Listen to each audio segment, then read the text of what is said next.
yo desde los 10, y eso porque cuando mi mamá se separa de mi papá, fue una época en la que me tocó vivir con todos mis primos y tíos y todos en casa de mi abuela. Entonces todos, en ese momento mi tía era líder sindical, estaba con los del MPI, lo de ZU 100. Ajá. Entonces pasó después, a los pocos meses pasó lo de el ZLN, ¿no? Y varios de mi familia empezaron a apoyar como ese movimiento aquí en la Ciudad de México. Entonces, imagínense, tenía yo a toda mi familia que me educó políticamente, ¿no?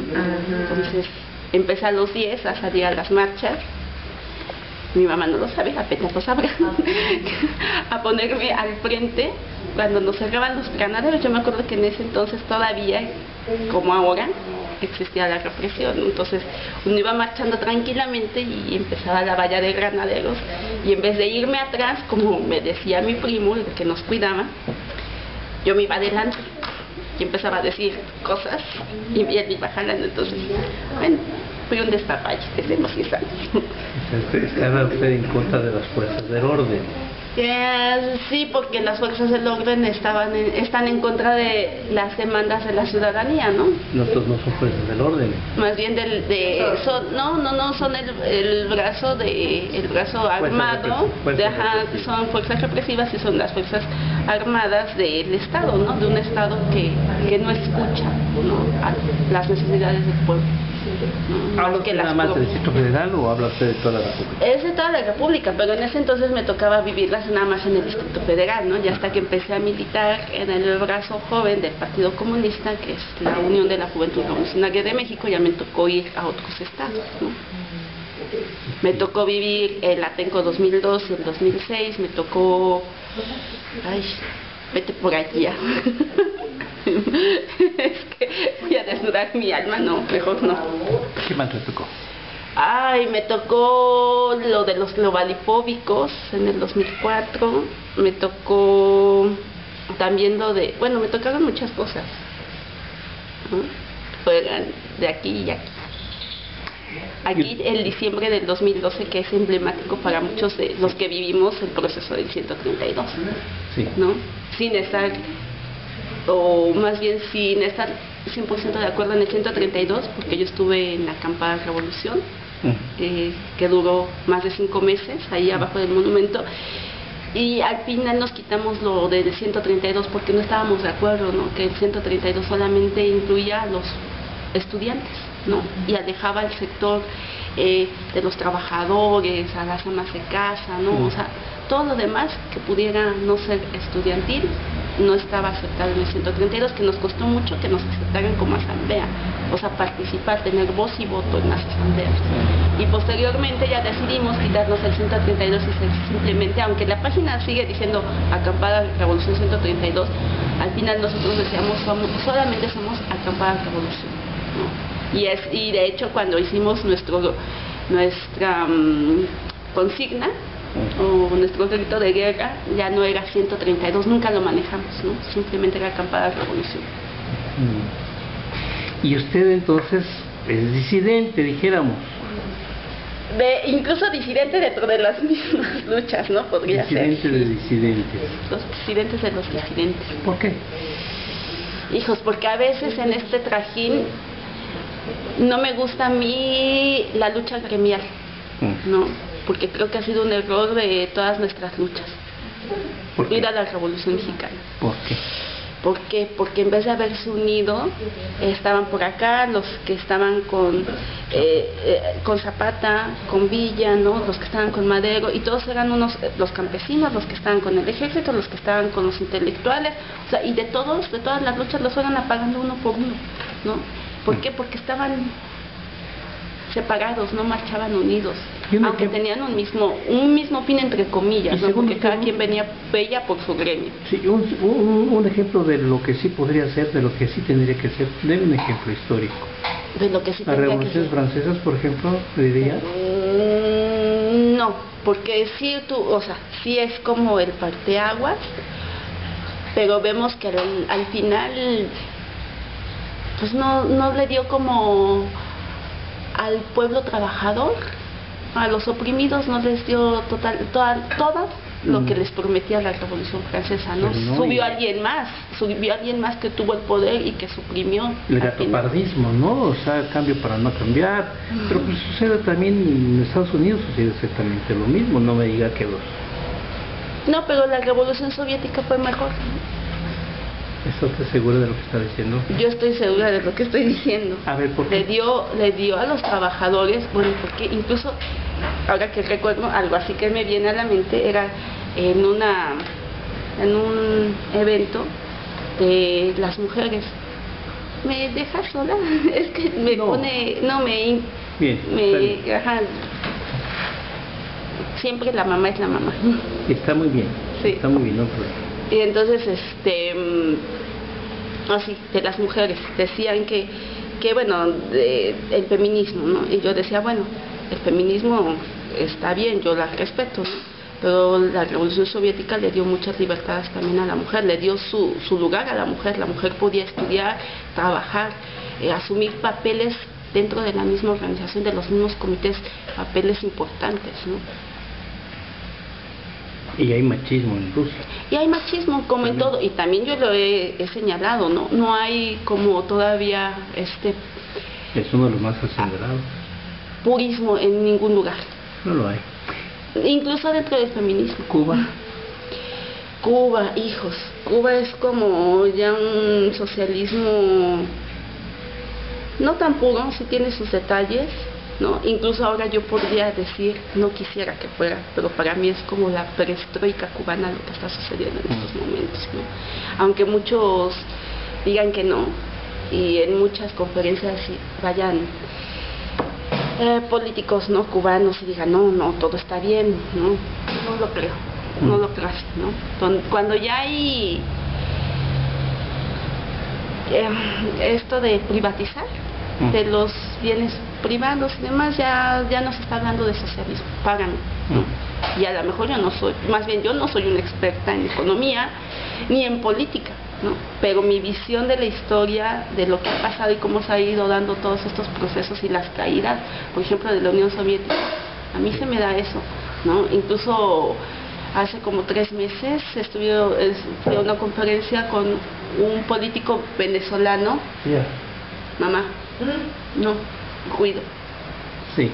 Un político venezolano, y decían que, bueno, hablaban de Brasil, ¿no? Decían, bueno, en Brasil creemos que los compañeros van a ganar, que a Dilma no le van a hacer juicio, no va a caer, no todo. Y decían, yo no creo eso, ¿no? Porque hay hay como una falta de autocrítica en los mismos gobiernos, ¿no? Los mismos gobiernos de izquierda y en todas las organizaciones, ¿no? Creo yo.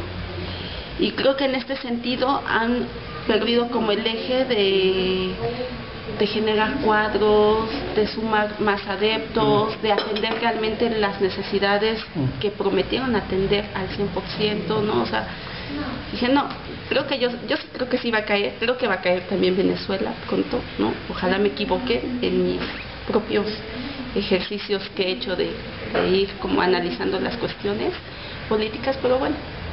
Dígame una cosa, ¿para usted qué es socialismo? ¿Justicia social? Justicia social para todos, ¿no? Una vida digna y justa para todos. ¿O sentido común? No. ¿Qué es? ¿Sentido común? No. Es justicia social. Una vida digna, justa, para todos por igual. ¿Y eso no es sentido común? Es que a veces... Porque usted está diciendo que... Sí, pero no es difícil, pero no es imposible, pero sí es difícil.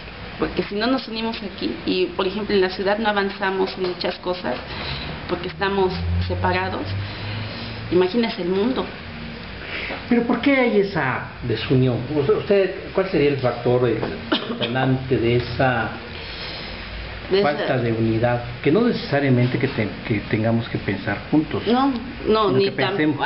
Exacto, yo que tampoco. Pensemos juntos, que no pensemos igual, perdón. Yo siempre he creído que podemos estar unidos siempre y cuando respetemos los procesos de cada organización o de cada lucha, ¿no? y apoyémonos esas luchas y que nos apoyen también en las que tengamos, ¿no? Como sector. Eso yo creo que es la forma en cómo crear esas coyunturas, pero a veces el protagonismo nos invade, ¿no? En todos sentidos, ¿no? Tanto en lo personal como a nivel ya de el ego, grupo. los egos, ¿no? Los egos. Entonces eso es lo que acaba destruyendo todas las luchas. Vamos a pensar así un poquito, soñar un poquito y decir, yo le doy a usted una varita mágica en estos momentos, ¡chum! Y usted con esa varita mágica dice, vamos a empezar por aquí, ¡chum! ¿no? Vamos a hacer, tocando esto, yo puedo hacer lo que yo quiera, y este es el poder. Y entonces podemos encontrar la parte por donde podríamos hacer que todos los mexicanos estuvieran unidos, ¿no? Y usted diría, tengo que quitar esto, así, ¡chum! Ahorita los quito. ¿Qué es lo que más daño le hace a la sociedad y que nos impide estar juntos para poder resolver los problemas? No pensar igual, sino pensar juntos para resolver los problemas. Con esa varita mágica, ¿qué quitaría usted? Yo creo que el individualismo, la indiferencia, la indolencia, son varias cosas, ¿no? Que a veces nos hacen pensar nada más en nosotros, en lo que podemos sacar, en los beneficios que podemos tener, pero nada más. ¿Pero quién nos hace pensar así? ¿La religión? No, la religión no creo, es que no creo que, bueno, a lo mejor la iglesia puede ser, ¿no? Pero como ya dije, pues yo no me asumo como parte de una institución religiosa, ¿no? La religión no creo. La religión nos habla de cosas, o sea, de cosas buenas, ¿no? De justicia, de respetar al prójimo, ¿no? De pero ¿cuál es el vehículo? ¿Cuál es el pero más bien creo que es este sistema, ¿El sistema? Ajá, el sistema capitalista, el sistema neoliberal, ¿no? Pero ¿cuál es el vehículo de ese sistema? Hijos no sé, es como hacerte sentir sin que lo tengas, a lo mejor tangible, pero hacerte sentir que puedes ser mejor que el otro si superas o pisoteas al otro. Yo lo siento así. Sí, pero ¿quién le dice que tiene que ser así? ¿Cómo lo supo usted? ¿Cómo le llegó esa idea? ¿De dónde vino? ¿De dónde vino? ¿La bebió en el café o en la Coca-Cola? No, simplemente en la vida diaria, e incluso dentro de las mismas organizaciones. Yo lo veo, ¿no? ¿Cómo se informa usted de las cosas? ¿Cómo me informo? Bueno, nos quedamos en que el asunto es que usted exime a los medios de comunicación de la gran culpa que tiene de ser el instrumento de los grupos de poder para el control de la sociedad. Los medios de comunicación y también como los medios de comunicación, dejémoslo así, porque sí, ellos también nos dicen que queremos algo y realmente no lo queremos, ¿no? ¿Usted sabe lo que es la Bauhaus? No, nunca me ha gustado mentir en algo que no sé. No saben, la Bauhaus es una casa de diseño alemana. Ajá. Que bueno, cuando a los grupos de poder les interesaba decir que las mujeres gordas eran las bellas, entonces pues mandaron la señal y todas las gordas eran bellas. La señal ahora es que las mujeres delgadas son las bellas y entonces todas las mujeres pretenden y ansían ser esqueléticamente delgadas, ¿no? Entonces aquí vemos mucho el asunto que podríamos tal vez con esta idea, con esta línea de ideas, de cómo el gusto es cultural. Los mayas se achataban, se hacían viscos, ponían argollas, se modificaban los labios, las expansiones en los oídos, en los oídos y en los labios, y se decían bellos, ¿no? Y bueno, si vemos a los griegos, bueno, y de repente decimos que para los occidentales, los occidentalizados, como nosotros, pues los bellos son los griegos, ¿no?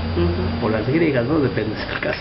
De hecho, creo que hay una, perdón la interrupción, hay una etnia en África, me parece, que para ellas los pechos caídos, mientras más caídos estén, es símbolo de mayor belleza, ¿no? Sí. Y en cambio aquí las mujeres se mueren si traen el pecho ligeramente caído, ¿no? Sí, pregúntenle a las francesas. Entonces tenemos dos parámetros, ¿no? Yo hablaba de los mayas y de los griegos, ¿no? No nos vamos más lejos, pero quiero decir que entonces el gusto es cultural, pero bueno, eso lo saben muy bien.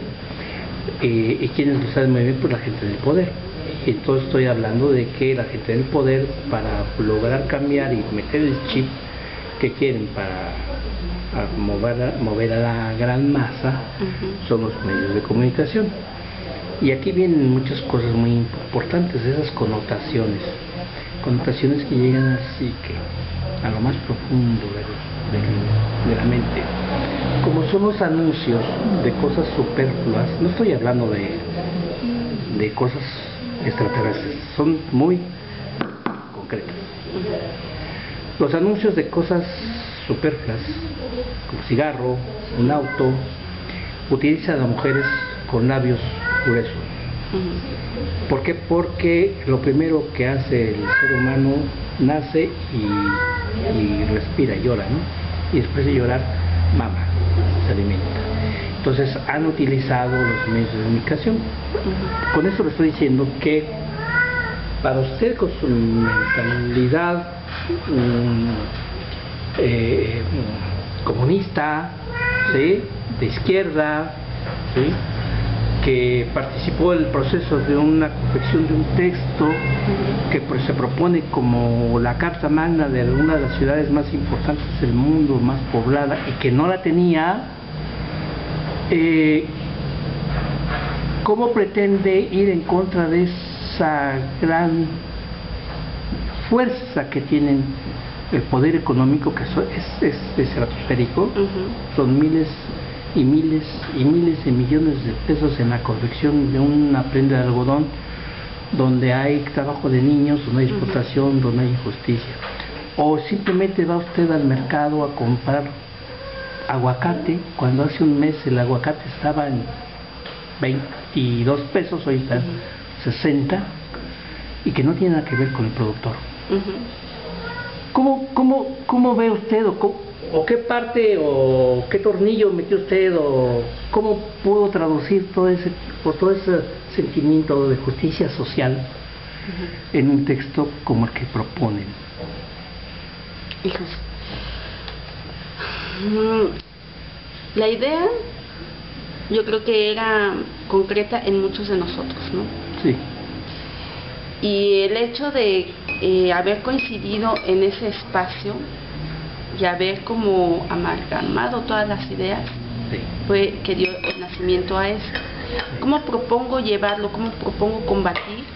Creo que no hay, creo que la vieja escuela sigue siendo rescatable en muchas cosas, ¿no? Aunque muchos no lo crean. Sí, creo que está muy bien difundir por redes sociales, ¿no?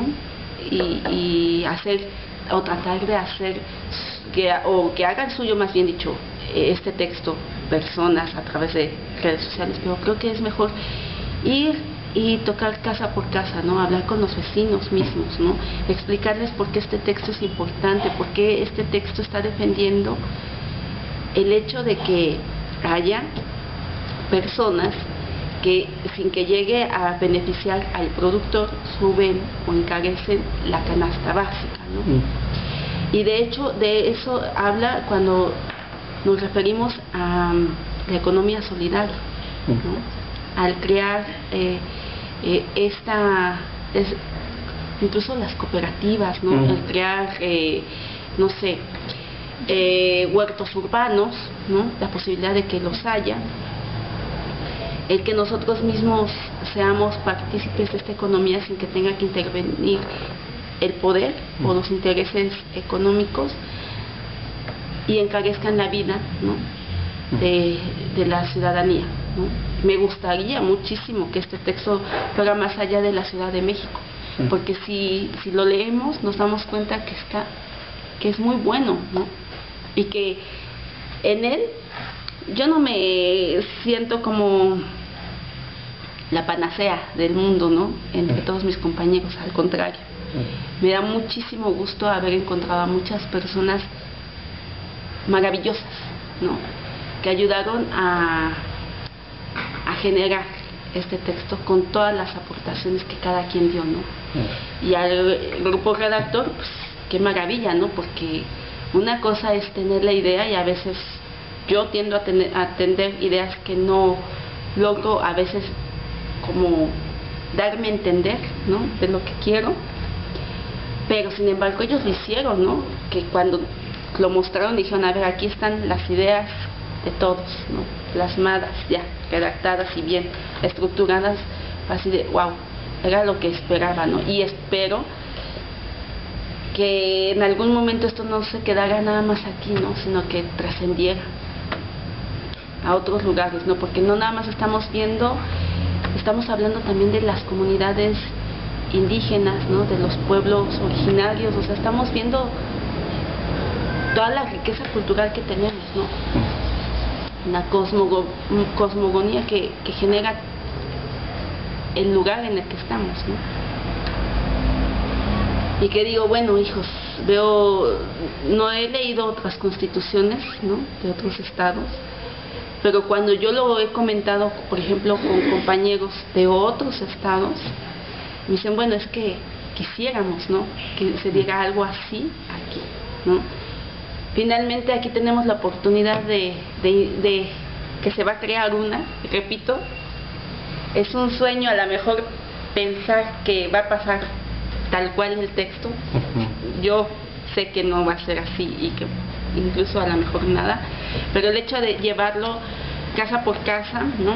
A nuestros conocidos y demás, pues que vean, ¿no? Que realmente deberían también de tomarlo como suyo, ¿no? De levantar esta bandera, porque yo sí considero en lo personal que Sena Náhuatl no nada más debería quedarse en este grupito de los que participamos, ¿no?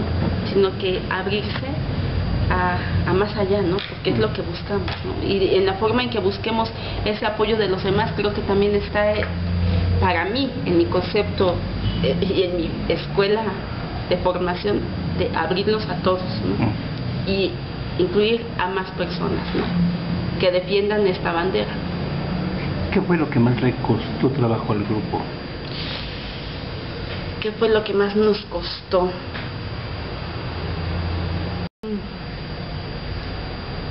Yo creo que estábamos como, pese a que venimos con varias ideologías diferentes, ¿no? Y algunos de partidos socialdemócratas también diferentes, que he de confesar que yo ya me sumé a uno, ¿no? También en este proceso de las coyunturas y de que nadie es puro. Mis ideas siguen, ¿no? Pero mi forma de trabajar ahora ya es distinta. Sí. Sin embargo, pese a todo eso, tuvimos como una buena compenetración unos con otros. Sí. Ajá. Yo recuerdo que uno de los primeros ejercicios, sí, porque en uno de los primeros ejercicios, precisamente cuando ya estábamos divididos en 6 grupos, nos tocó decir qué queríamos, ¿no? Qué deseábamos en la Ciudad de México. Y estos 10 puntos, ya leyéndolos entre todos, muchos coincidíamos en muchas cosas, ¿no?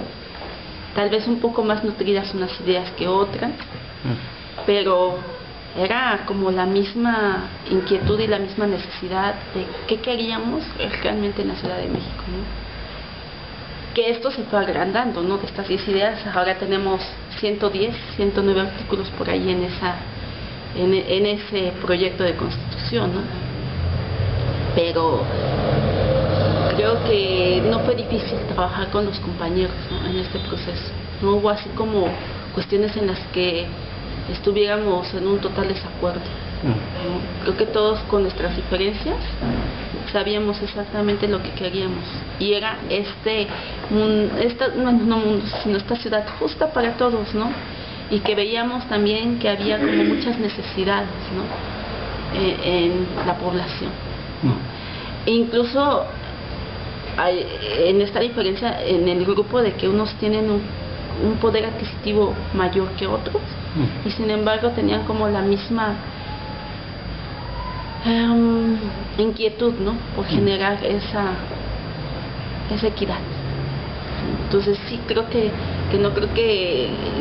es un privilegio caer en lugares así, ¿no? Porque pocas veces se llega a coincidir con personas como en el mismo orden de ideas, ¿no? Un gran esfuerzo humano, un gran esfuerzo de mentes, Sí, un gran esfuerzo de intelectos, de sentimientos, de... Grandes intelectos allí, de respetos para muchísimos, tengan o no tengan estudios, todos para mí son brillantes. Y se hace, tengo comentarios que parece que es un buen texto, breve, conciso, que reúne todos los requisitos que debe tener una constitución. Pero la última pregunta que le hago, ¿qué diría usted, qué haría usted si se entera que no pasa, que ni siquiera un artículo, ¿no? ni siquiera un artículo de lo que ustedes proponen se incluye en el nuevo texto en el texto de la Constitución de la Ciudad de México? ¿Qué haría usted? No dejar de luchar, ¿no? Porque va a haber modificaciones, a lo largo de estos procesos va a haber algunas reformas o reestructuras y demás, seguir incidiendo, ¿no? Y seguir llegando a la gente, ¿no? Enterarla de este texto, porque sí, para mí ya es muy bonito que ya llegó a las personas que están llevando como este proceso, los hilos de este proceso, sí. Pero para mí no basta. Y creo que hablándolo en colectividad, estamos como en la misma dinámica, ¿no? No basta nada más llegar allí, basta llegar también a las personas, porque el proceso no termina, y lo sabemos en el grupo, ¿no? No terminó el 5 de junio, no va a terminar el 15 de septiembre, ni va a terminar al final del año del 2017, ¿no? Sino que este proceso va a seguir, ¿no? Y era algo que yo creo que teníamos muchos ya conscientes, ¿no? Es una lucha que se va a tener que dar, y no es de unos meses ni de unos días, ¿no? Va a llevar años, ¿no? Y aquí es de resistencia, y en ese mismo eje, en lo personal de resistencia, es que necesitamos tener más adeptos, ¿no? Más personas que nos apoyen y nos ayuden a impulsar esto, ¿no? Y que a lo mejor traigan una visión que a lo mejor en este colectivo no lo vimos, de cómo llegar más allá, ¿no? Porque yo, como le he dicho, nadie aquí es la panacea, ¿no? Hay muy buenas mentes, hay muy buenas ideas, ¿no? Muy buenos elementos, pero sí creo que, bueno, yo estuve en una escuela de formación de cuadros, ¿no? Donde a todo el mundo se nos invitaba a hacer la crítica, la autocrítica, y a no creer en líderes, ¿no? Y en este sentido, pues creo que pues todavía nos falta muchísimo, ¿no? Y faltan muchas personas que encontremos, grandes personas que por ahí deben de andar, ¿no? O sea, no hay nada concluido, es apenas el inicio. Es el inicio de la batalla, esta guerra apenas empieza, ¿no? Y son pequeñas batallas las que vamos dando. Todavía no se dictamina el final, ni aun cuando ya haya quedado la Constitución escrita tal cual, no es el final, todavía sigue, ¿no?